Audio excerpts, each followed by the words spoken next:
अस्सलाम वालेकुम 9th class. उम्मीद है आप सब घर में खैरियत से होंगे। बेटा मेरा नाम फरहान अहमद है। Online lectures 9th physics chapter number 3 dynamics के हमारे चल रहे हैं। लेक्चर नंबर 6 है बेटा आज का जो टॉपिक है बहुत ही इंटरेस्टिंग है। ठीक है, इसमें हमने एक सिचुएशन को फेस करते हुए उसमें दो क्वांटिटीज एक्सेलरेशन और टेंशन फाइंड आउट करनी है। मैं फिर दोबारा बताऊंगा आपको।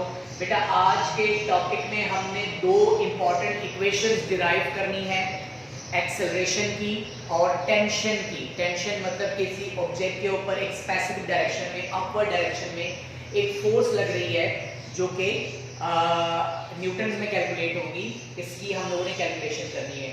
तो चलिए टॉपिक स्टार्ट करते हैं। ये बेटा टॉपिक कहलाता है केस वन। ठीक है, आपके टेक्स्ट बुक में चैप्टर नंबर 3 में है ये।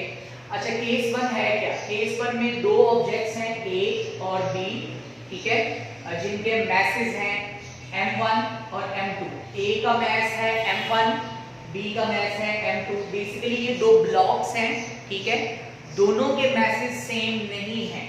क्लियर? जैसा कि मैंने यहाँ पे लिखा हुआ है here A is greater than B। A का जो मैस है वो B से ज्यादा है, यानी कि ये बड़ा ब्लॉक है और ये छोटा ब्लॉक है बेटा। क्लियर हो गया?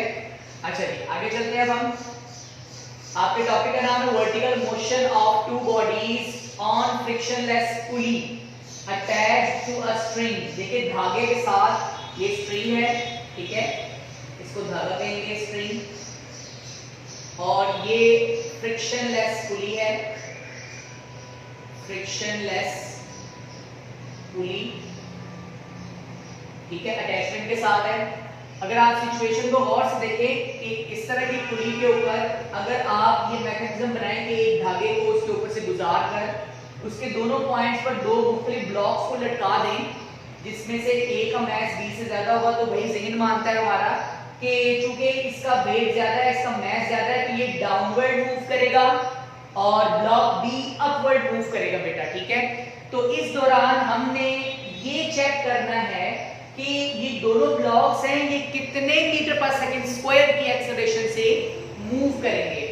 अच्छा, और हमने ये चेक करना है कि ये जिस स्ट्रिंग के साथ अटैच है उसमें टेंशन की वैल्यू क्या है। मतलब हमने ये जो टेंशन की कांस्टेंट वैल्यू होगी, हमने ये भी फाइंड आउट करना है कि कितने न्यूटन इस डोरी में तनाव पैदा हो रहा है, टेंशन क्रिएट हो रहा है। चलिए टॉपिक स्टार्ट करते हैं।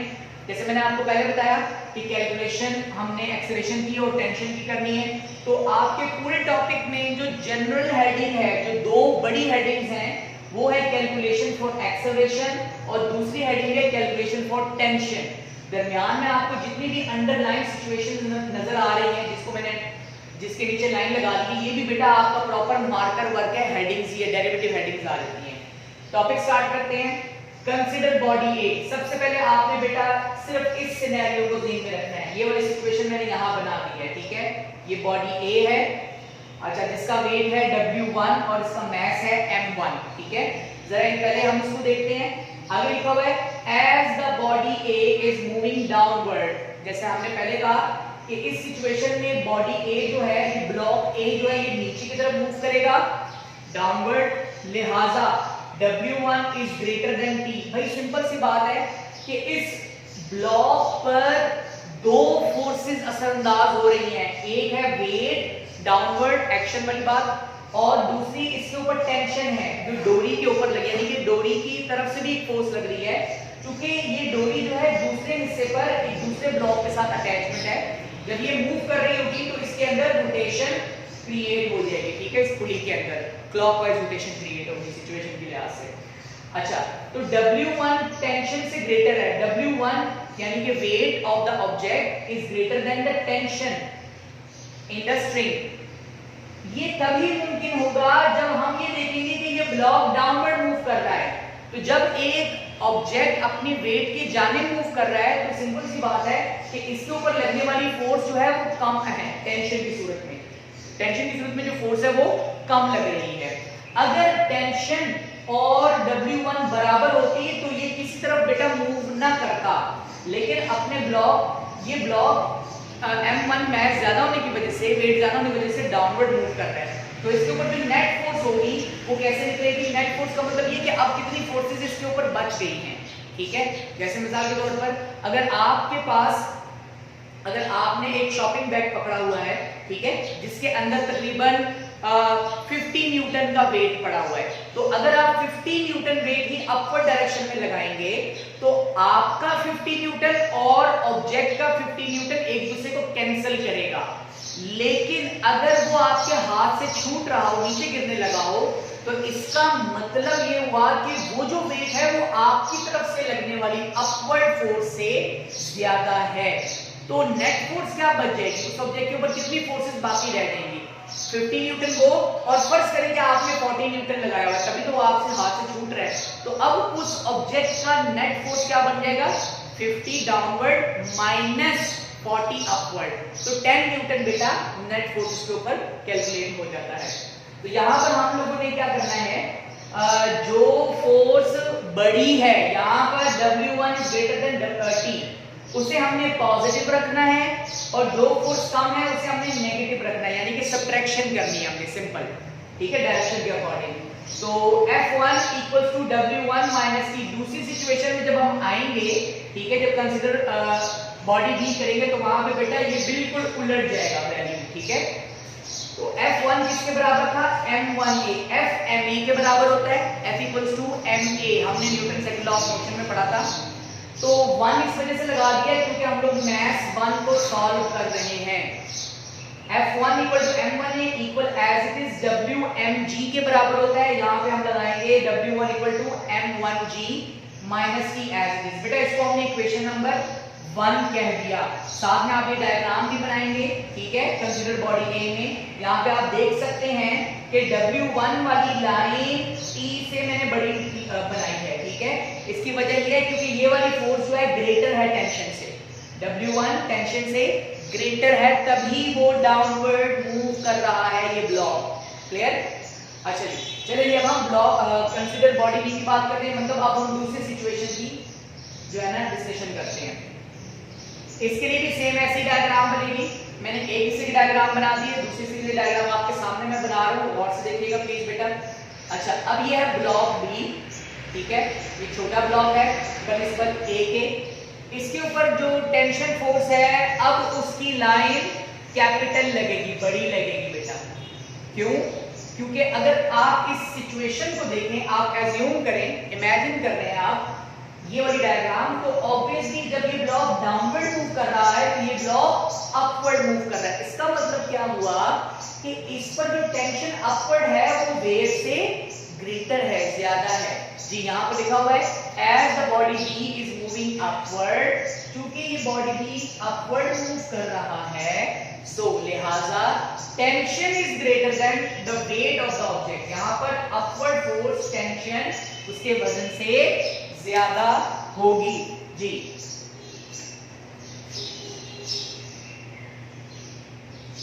अगर आप गौर से देखें, जैसे मैंने आपको पहले बताया कि ये W2 हो गया और इसे हम कहेंगे T। टेंशन भी सेम, दोनों पॉइंट्स पर टेंशन सेम रहेगी, ये आपने ज़हन में रखना है, ठीक है। अच्छा, अब यहां पर अगर आप गौर से देखें तो सिचुएशन कुछ ऐसे बन चुकी है कि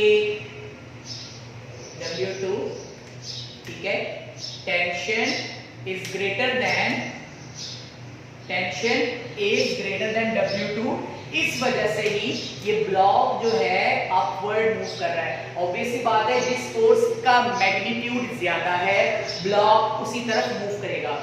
फिर दोबारा बता रहा हूं कंपैरिजन में, गौर से देखें, ब्लॉक ए पर वेट ज्यादा है टेंशन से, इस वजह से डाउनवर्ड मूव कर रहा है, लेकिन ब्लॉक बी पर टेंशन ज्यादा है वेट से, इस वजह से ये टेंशन की डायरेक्शन में अपवर्ड एक्सेलरेट करेगा, ये डाउनवर्ड एक्सेलरेट करेगा और ये अपवर्ड एक्सेलरेट करेगा बेटा। चलिए अब हम आगे स्टार्ट करते हैं। सेम इसी तरीके से नेट फोर्स फाइंड आउट करेंगे जैसे पहले फाइंड किया हमने। Net force on B, B पर नेट फोर्स, जैसे मैंने पहले बताया कि जो फोर्स बड़ी है उसे हम पॉजिटिव रखेंगे और जो फोर्स कम है, थोड़ी है, उसे हम सब्ट्रैक्ट करेंगे, माइनस रखेंगे, ठीक है जी। F2 equals to T minus W। देखिए पहले यहाँ पर T पॉजिटिव रखा, यहाँ पर T नेगेटिव है, क्यों? रीजंस मैं आपको बार बार एक चीज का जिक्र कर रहा हूँ ताकि आप लोगों को क्लियर हो जाए। जी F2 की जगह पर M2A equals to T as this minus as this, W2 की जगह आ जाएगा M2G, W2 की जगह आ जाएगा M2G। इसे हम इक्वेशन नंबर 2 कह रहे हैं। अब देखिए दोनों इक्वेशन में क्या फर्क है। ये इक्वेशन M1 के लिए है, ये इक्वेशन M2 के लिए है, ठीक है। ये इक्वेशन ऑब्जेक्ट A पर नेट फोर्स फाइंड आउट करने के लिए इस्तेमाल होती है और ये इक्वेशन ऑब्जेक्ट B पर, ब्लॉक B पर नेट फोर्स फाइंड आउट करने के लिए इस्तेमाल होती है। कैलकुलेशन को आगे बढ़ाते हैं हम लोग। अब हमारे पास दो बड़ी इक्वेशंस है, इक्वेशन 1, इक्वेशन 2। दोनों इक्वेशंस को कंबाइन करते हैं, ऐड करें आप। चलिए इसके लेफ्ट साइड को इसके लेफ्ट साइड में ऐड कर दें, M1A प्लस M2A हमने ऐड कर दिया दोनों को, इक्वल टू M1 की वैल्यू M1G माइनस T, यहां से देख के लिख लिया, प्लस ये वाला और M2A की जगह पर T माइनस M2G, ब्रैकेट्स को रिमूव किया। अब हमने नेक्स्ट स्टेप में M1A plus M2A equals to M1G minus T plus minus minus minus M2G g. Next step में हमने देखा कि माइनस का T प्लस T के साथ कैंसिल हो गया, कटिंग हो गई इसकी। तो अब हमने नेक्स्ट स्टेप में क्या किया, यहां से A कॉमन निकलता है, A कॉमन ले लिया, M1 प्लस M2 ब्रैकेट में लिख लिया जी। आगे चले अब हमारे पास यहाँ क्या बचा है, M1G minus M2G, clear, T तो कैंसिल हो गया था। नेक्स्ट स्टेप में इस वाले फैक्टर को, इक्वल के लेफ्ट साइड वाले फैक्टर को ऐसे लिख दिया, राइट साइड पर G कॉमन ले लिया, G कॉमन लिया तो ब्रैकेट में क्या आ जाएगा, M1 माइनस M2। अब हमारे पास एक्सेलरेशन की कोई इक्वेशन बनती नजर आ रही है। बेटा एक्सेलरेशन के साथ ये जो M1 प्लस M2 वाला फैक्टर है पूरा मल्टीप्लाई हो रहा है इक्वल के तरफ। तो जब हम इसको दूसरी तरफ लेके जाएंगे तो डिवाइड कर देंगे, तो M1 प्लस M2 इक्वल के दूसरी तरफ डिवाइड हो जाएगा और एक्सेलरेशन की वैल्यू अकेली बच जाएगी, ठीक है। जरा गौर से देखिए दोबारा, A और factor M1 plus M2 multiply हो रहे हैं, हमने A को अकेला बचाना है। जब ये मल्टीप्लाई हो रहे हैं तो दूसरी तरफ डिवाइड हो जाएगा तो एक्सेलरेशन की वैल्यू अकेली बच जाएगी। अब आपके पास एक्सेलरेशन किसके बराबर आ गया है, ये वाला factor M1 minus M2 into bracket बाहर G divided by M1 plus M2 जो कि पहले एक्सेलरेशन के साथ मल्टीप्लाई हो रहा था। ये बेटा वो इक्वेशन है जो कि केस 1 में दोनों ऑब्जेक्ट्स की वर्टिकल मोशन के लिए एक्सेलरेशन की कैलकुलेशन करने के लिए इस्तेमाल होती है। अगर आपको M1 और M2 बता दिए जाएं, जरूर मैं ये कहता हूं कि M1 जो है वो 48 kg है, M2 जो है वो 52 kg है, फ्रिक्शनलेस पुली के साथ अटैच है, केस 1 के तहत अटैचमेंट है, डायग्राम केस 1 के, दो केसेस हैं, ठीक है, ये सिचुएशन और है। तो केस 1 के तहत अटैच्ड है, तो बताएं कितने एक्सेलरेशन से ये मूव कर रहे हैं। ग्रेविटेशनल एक्सेलरेशन की वैल्यू अर्थ पर हमें पता है, ग्रेविटेशनल एक्सेलरेशन की वैल्यू 10 मीटर पर सेकंड स्क्वायर है, ये हिडन डाटा होगा। तो आप केस 1 पर एक्सेलरेशन की वैल्यू फाइंड आउट कर सकते हैं। एक बेटा बात मैं आपको मजीद बताता चलूं कि अगर आप इस इक्वेशन से G को अकेला बचाएं, अगर आप इस मिसाल के तौर पर यहां पर ये M1 माइनस M2 मल्टीप्लाई है, दूसरे डिवाइड हो जाएगा तो G अकेला बच जाएगा। तो वो जो ग्रेविटेशनल एक्सेलरेशन की जो वैल्यू निकलेगी ना, वो जो एपरेटस बनता है, बेसिकली इसको हम कहते हैं एटवुड मशीन। गौर से सुने, इसे हम कहते हैं एटवुड मशीन। ये एक ऐसी मशीन है, एक ऐसा एपरेटस है, ये बेटा एक ऐसा एपरेटस है जो कि ग्रेविटेशनल एक्सेलरेशन की वैल्यू फाइंड आउट करता है किसी भी जगह की। अगर आपके पास दो डिफरेंट ऑब्जेक्ट्स के मैसेज पता हो, तो it is also called Atwood machine. जब आप ये टॉपिक अपने टेक्स्ट बुक में देखेंगे, राइट साइड पर नीचे करके डू यू नो वाले यानी फॉर योर इंफॉर्मेशन के अंदर वहां पे लिखा हुआ व्हाट इज एटवुड मशीन, ठीक है। इंशाल्लाह आप लोगों को ये असाइनमेंट्स में वर्कशीट्स के अंदर मैं ये क्वेश्चन दूंगा आपको एंड राइट इट्स यूज जी। ये हो गया बेटा आपके एक्सेलरेशन की कैलकुलेशन, हमारा एक काम तो कंप्लीट हो चुका है अल्हम्दुलिल्लाह, ठीक है जी। अब हम आगे चलते हैं कैलकुलेशन पोटेंशियल। ये मैंने हाफ कर दिया है ताकि मैं आगे आपको बताऊं, क्योंकि थोड़ा सा ये कॉम्प्लिकेटेड हो जाता है, लेकिन इंशाल्लाह हम इसको इजी करेंगे। अच्छा, अब आप ये देखें कि अब आपने T फाइंड आउट करना है, A तो निकल आया, ठीक है, जैसे मैंने शुरू में बताया था। अब टेंशन की कैलकुलेशन करने के लिए हमारे पास जो कुछ एक इक्वेशन है, फ्रॉम इक्वेशन 2 को ले लेते हैं हम। इक्वेशन 2 को लिया हमने, M2A equals to T minus M2G। इसमें से हम T को अकेला बचा देते हैं पहले, T minus M2G g, T equals to ये माइनस का M2G है, दूसरी तरफ जाके प्लस को कर दिया, मैंने डायरेक्ट कर दिया है, ठीक है। आप पहले इसको उधर लेके जाएंगे, फिर आप डायरेक्ट भी कर सकते हैं, ठीक है। गौर से देखें M2 है पॉजिटिव का है, ये दूसरी तरफ जाकर नेगेटिव का था, दूसरी तरफ जाकर पॉजिटिव का M2G बन चुका है, मैंने डायरेक्ट किया है ये। अच्छा, अब हमारे पास ये इक्वेशन नंबर 4 बन चुकी है। अब हमारे पास दो बड़ी इक्वेशन मजीद बन चुकी है, एक इक्वेशन 3 जो एक्सेलरेशन वाली वैल्यू थी और एक इक्वेशन 4 है।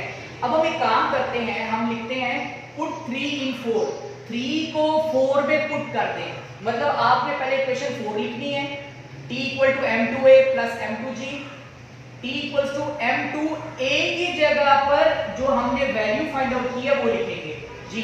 यहां से वैल्यू उठाएं आप, a की जगह पर हम लोगों ने क्या किया, m1 minus m2 divide by m2 plus m1 plus m2 into g, यानी कि a की जगह पर उसकी वैल्यू लगा दी, इसे हम कहते हैं values putting step, values putting step कहते हैं, ठीक है।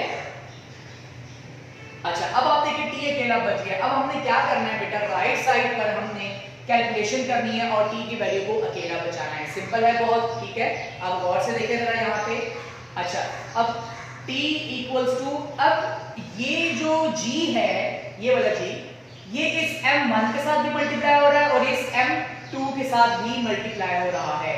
तो हम एक काम करते हैं, हम लिखते हैं m2 विद इन ब्रैकेट्स, ठीक है, प्लस m2g, ठीक है, डिवाइडेड बाय ये वाला m1 प्लस m2 ऐसे भी आ जाएगा, m1 प्लस m2g, g को m1 के साथ मल्टीप्लाई करें तो आंसर आएगा m1g माइनस g को m2 के साथ मल्टीप्लाई करें आंसर आएगा m2g, क्लियर। अभी हम लोग क्या कर रहे हैं, सिर्फ वैल्यूज को एक दूसरी जगह पर मल्टीप्लाई करके लिख रहे हैं। चलिए, ये वाला तो सॉल्व हो गया। अब आप ये देखें बेटा कि ये जो m2 है ये m1g के साथ भी मल्टीप्लाई हो रहा है और m2g के साथ भी मल्टीप्लाई हो रहा है, तो इक्वेशन क्या बनेगी, t equals to m1 m2g, m2 को m1g के साथ मल्टीप्लाई कर दिया तो m1 m2g बन गया, माइनस जी m2 को m2g के साथ मल्टीप्लाई करें तो बन जाएगा m2 square g plus m2g, ये वाला m2g डिवाइडेड बाय नीचे वाला factor as it is m1 plus m2, clear. फिर दोबारा देख ले, ये बहुत टेक्निकल पॉइंट था, हमने वैल्यूज पुट की, वैल्यूज पुटिंग करने के बाद अब हम क्या करेंगे, g को m1 के साथ मल्टीप्लाई कर दिया m1g, g को m2 के साथ मल्टीप्लाई कर दिया माइनस m2g, ठीक है, values as it is put कर दी। अब हमने m1 को भी इस फैक्टर के साथ और इसके साथ मल्टीप्लाई किया, m2 को मल्टीप्लाई किया m1g माइनस m2g, चले प्लस m2g। अच्छा, अब हमारे पास इक्वेशन जब बन चुकी है, अब हमने क्या करना है बेटा, अब हमें यहाँ पर एलसीएम लेना है, ठीक है। अच्छा, ये एक तरीका कार है, आपकी टेक्स्ट बुक में बहुत इजीएस्ट वे में भी है, डायरेक्ट लिखा हुआ भी है, तो बेहतर है कि आप प्रॉपर इसको स्टेप बाय स्टेप करें। अगर आपके पास इससे भी आसान कोई और तरीका है, ठीक है, तो आप वैसे भी कर सकते हैं, उसको भी अप्रिशिएट किया जाएगा। अच्छा, चले जी, t इक्वल्स टू, अब हमने एलसीएम लेना कैसे, फर्स्ट ऑफ ऑल देखिए एलसीएम के दो तरीका कार है, एक है टेक्निकल वे और दूसरा होता है कि जैसे सर कर रहे हैं हमने वैसे यूज करना है, ठीक है। तो आपने दोनों को देखना है कि मैं आप लोगों को दोनों सिचुएशन बताऊंगा। फर्स्ट ऑफ ऑल आपने क्या करना है, m1 प्लस m2 को नीचे लिख लें, m1 प्लस m2 को नीचे लिख लें, ठीक है। इस डिनोमिनेटर को इस न्यू स्टेप में डिनोमिनेटर बना के लिखते हैं, क्लियर। अब आपने क्या करना है, ये वाला जो पूरा फैक्टर है बेटा, ये वाला पूरा फैक्टर इसको उठा के यहां ले आए आप, तो क्या बन जाएगा m1 m2g minus m2 square g, ये स्क्वायर क्यों बना था, क्योंकि ये आपस में मल्टीप्लाई हुआ m2 और m2, तो m2 स्क्वायर हो जाएगा ये, ठीक है, साथ में g के साथ, ठीक है, ये ब्रैकेट। अब ये वाला प्लस साइन इधर आएगा, अब हम थोड़ा सा इसको एक्सटेंड करते हैं मजीद। अब आपने क्या करना है, अब आपने m2g लिखना है, m2g, और साथ में इसको इसके साथ मल्टीप्लाई कर देना है m1 प्लस m2। ये एक आपका जो था ना स्टेप थोड़ा सा बन जाता है टेक्निकल, इसको मैं सेंटर में करके लिख देता हूं m1 प्लस m2, क्लियर। अच्छा, अब ये और ये साथ साथ चलते रहेंगे, सिर्फ हमने इनको आपस में मल्टीप्लाई कर देना है। इस पूरे फैक्टर को m1 के साथ भी मल्टीप्लाई करेंगे और इस पूरे फैक्टर को m2 के साथ भी मल्टीप्लाई करेंगे। तो हमारे पास इक्वेशन क्या बन जाएगी, t equals to m1 m2g minus m2 square g plus m1 m2g plus g m2 square g divided by m1 plus m2। ये मैंने क्या किया जी, इस वैल्यू को एज इट इज लिख दिया, m1 m2g minus m2 square g plus as it is m1 को m2g के साथ मल्टीप्लाई करें, m1 m2g आ गया, ठीक है। फिर m2 को m2g के साथ मल्टीप्लाई किया तो क्या बन जाएगा, m2 स्क्वायर g, जैसे पहले आया था। क्लियर हो गया जी? जरा और से देखिए, कुछ कटिंग होती है यहाँ पे, जी हाँ होती है। माइनस का m2 स्क्वायर g प्लस के m2 स्क्वायर g के साथ कैंसिल हो जाता है। अब आपके पास इक्वेशन क्या बन चुकी है, t equals to m1 m2g plus m1 m2g divided by m1 plus m2। जरा और से देखिए, इसका ये दोनों फैक्टर सेम है और ऐड हो रहे हैं। इसका कोएफिशिएंट है 1 और इसका कोएफिशिएंट भी 1 है, दोनों के अगली तरफ को इकट्ठा करके, जैसे आप मैथमेटिक्स में करते हैं, x प्लस x किसके बराबर होता है, x प्लस x बराबर होता है 2x के। आप वेरिएबल को एक दफा लिख देते हैं और दोनों कोएफिशिएंट्स को ऐड कर देते हैं, ठीक है जी। सिमिलरली फर्स्ट करें, ये भी x है ये भी x है, तो क्या बन जाएगा आपके पास, t इक्वल्स टू 2